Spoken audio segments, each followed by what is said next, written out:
Assalamualaikum dan salam perpaduan. Kempen Beli Barangan Malaysia ini merupakan inisiatif bagi mempertingkatkan kepercayaan pengguna terhadap kualiti produk tempatan. Tahukah anda, sokongan yang anda berikan dapat menjana pertumbuhan ekonomi domestik, menyokong bukan sahaja dengan membeli, malah dengan follow, like, share di semua platform media sosial Kempen Beli Barangan Malaysia. Juga merupakan sebahagian dari tanda sokongan. Sokong produk tempatan, kalau bukan kita, siapa lagi? Okey, baiklah. Sekarang ni kita berada di pekarangan Sri Pentas. Seolah-olah kita berada di sebuah mini karnival. Ya, betul. Bukan sebarang mini karnival, ini beli barangan buatan Malaysia. Kempen yang saya percaya inisiatif kerajaan hampir 4 dekad lamanya. Kita nak tahu lebih lanjut berkenaan dengan kempen beli barangan buatan Malaysia ini. Bersama kita yang berbahagia, Datuk Rohaizi Bahari, Pengarah Kanan Sektor Perdagangan, Pengedaran dan Perniagaan, Kementerian Perdagangan Dalam Negeri dan Kos Sara Hidup. Kita nak lalukan kehadiran. Selamat datang, Datuk. Apa khabar? Alhamdulillah, khabar baik. Dan saya ucapkan terima kasih juga kepada Malaysia sudi mengundang kami KPDN dan juga rakan-rakan perniagaan. Meriah hari ini ya, Datuk ya. Datuk teruja sebab ada crowd hari ini. Ya, betul. Okey, kita nak tahu sebenarnya sedikit latar belakang berkenaan dengan kempen ini, Datuk. Silakan. Kempen ini adalah merupakan susulan daripada kempen beli barangan buatan Malaysia yang telah dianjurkan oleh kerajaan sejak tahun 1984 lagi. Jadi dah hampir 40 tahun. InsyaAllah tahun depan genap 40 tahun lah kempen beli barangan buatan Malaysia ni. Dan kita dah dijamakan semula program ni kepada KBBM, Kempen Beli Barangan Malaysia. Jadi kita perluaskan lagi skopnya sejak tahun 2009 kita gunakan nama Kempen Beli Barangan Malaysia. Mungkin Datuk boleh kongsikan juga apakah mungkin antara inisiatif-inisiatif yang dijalankan daripada pihak kementerian dalam nak mengembangkan lagi program ini, Datuk? Ada beberapa program yang kita jalankan untuk bagi tahun 2023 ni. Antaranya saya kata ada lebih kurang 5 program. Yang pertama, kita permakasan produk tempatan di dalam industri peruncitan. Ini kita lebih kepada meningkatkan untuk promosi jualan produk tempatan dan juga kerjasama dengan rakan-rakan strategik kita lah, pasaraya hypermarket. Program kedua, pemerkasan produk tempatan melalui platform dan talian, marketplace Shopee, Lazada dan sebagainya. Itu ramai sekarang ni. Kalangan generasi muda dah mahir dengan selok-belok jual beli di market online ni. Yang ketiga adalah Karnival Barangan Malaysia. Yang ni yang kita laksanakan sekarang ni. Dan juga siri jelajah mini. Jadi untuk tahun ni kita ada 5 siri jelajah mini mengikut zon, iaitu ada 5 termasuk di Sabah dan juga Sarawak. Dan juga Karnival Barangan Malaysia kemuncaknya nanti ada pada bulan 12 nanti. Yang itu akan merangkumi semua produk-produk, sama ada makanan, perkhidmatan, barangan dan sebagainya nantilah. Dan kita juga ada jualan bertema segmen khusus. Kita gunakan dengan rakan-rakan strategik seperti untuk tahun ni ada 2, fashion dan juga craft tangan. Fashion tengah berjalan sekarang ni, Fahrenheit 88 dengan kerjasama rakan strategik kita dengan Malaysia Designer Association Malaysia, Bumiputera Designer Association, dan akan berakhir pada 25 September tadi.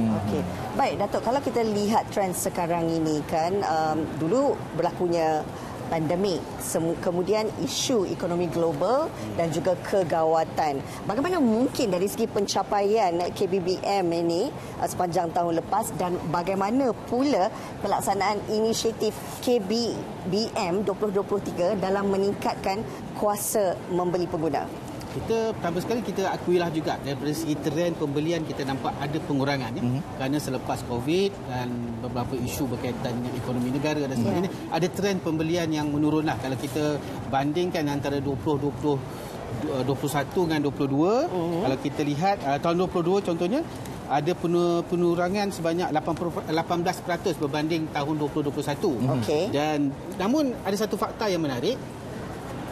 Dari segi stock keeping unit atau jenis barangan yang dijual tu ada peningkatan 67%. Walaupun bilangan nilai jualan menurun, tapi stock keeping unit SKU tu meningkat 67%. Jadi kita dapat simpulkan kat sini walaupun nilai, tapi banyak lagi barangan-barangan kecil atau nilai-nilai yang barangan nilai rendah yang telah dikeluarkan oleh pengusaha-pengusaha kita lah. Jadi untuk tahun 2023 ni kita nak menyemarakkan lagi pembelian dan industri penjualan tu, peruncitan dalam negara. Jadi kerajaan telah memperuntukkan lebih kurang sebanyak 10 juta ringgit untuk kita mempromosikan Karnival Barangan Malaysia ni. Jadi kita harap ramai rakyat Malaysia sekarang ni akan bersama-sama dengan kita untuk membantu industri. InsyaAllah beli barangan Malaysia. Okey, tadi Datuk ada bercakap juga tentang on ground event dan juga mengenai Karnival Barangan Malaysia dan juga jelajah mini KBM. Mungkin Datuk boleh kongsikan tentang pelaksanaannya dan di mana lokasinya dan tarikh-tarikh pelaksanaannya. Mungkin kita boleh pergi ramai-ramai nanti. Okey, untuk tahun ni jelajah mini itu kita ada 5. Dan kita dah bermula pada 25-27 Ogos yang lepas di Kuantan.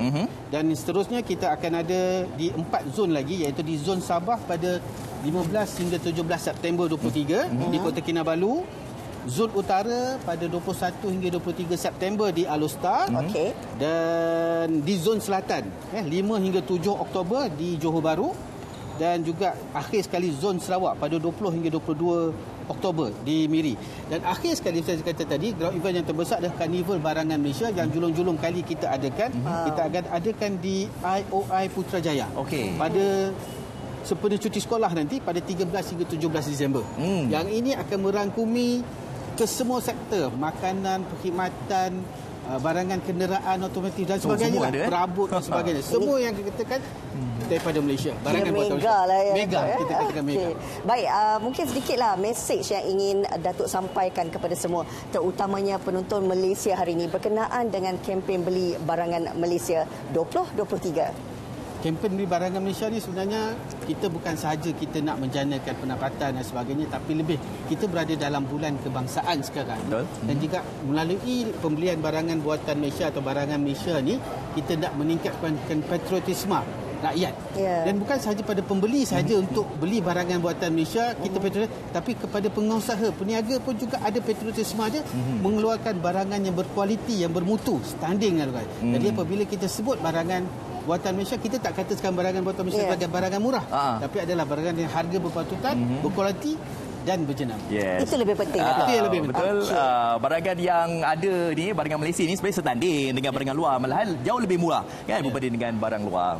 Okey Datuk, kami juga nak ambil kesempatan ni nak tinjau lah dari segi vendor. Boleh kita sama-sama? Boleh Datuk, kita walkabout kat sini. Kabarnya hari ini ada 11 pemamir dan juga vendor kan Datuk kan? Saya tertarik ni. Capati. Food truck ni. Perut pun dah berkeroncong. Datuk dah breakfast? Belum lagi, kita belum.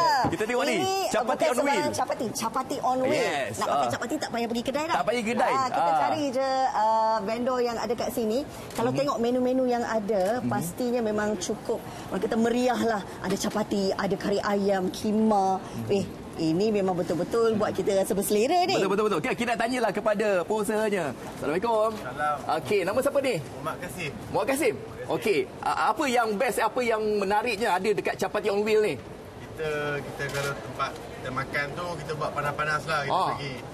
So lebih tambah selera lah kalau makan tu panas-panas kan. Dan itulah kelebihan dia. Yes, kelebihan dia memang betul. Capati ni memang kita kena makan panas-panas. Tambah-tambah lagi, tengok dia punya kari ni ada kari ayam, kari kambing. Datuk pilih kari apa Datuk? Kalau saya pilih kari ayam. Kari ayam. Kejap lagi capati kari ayam 3 set. Saya nak tambah kima. Okey. Ini pula kalau kita lihat ada Ruzima dari segi fashion batik, saya kira ya Datuk Ini antara salah satulah yang ada. Pastinya kalau kita lihatlah kan antara tarikan utama produk Malaysia adalah batiknya. Betul. Dan kita harus membanggakan jenama batik Malaysia ni. Okey, kita tanya kepada pengusaha batiknya. Ni anaknya ni, maknya ya. Minta ke je. Okey, maknya. Siapa namanya? Saya Wan Ruzima binti Wan Abdullah. Saya bermula dengan saya branding Ruzima Batik dengan Mahipo pada tahun 2022. Ini batik lukis ke atau batik cetak? Okey, di sini kami mengenengahkan, dalam koleksi kami ni ada 3 teknik batik ni. Okey. Di sini adalah teknik batik canting. So ni batik block dan sini batik tie and dye.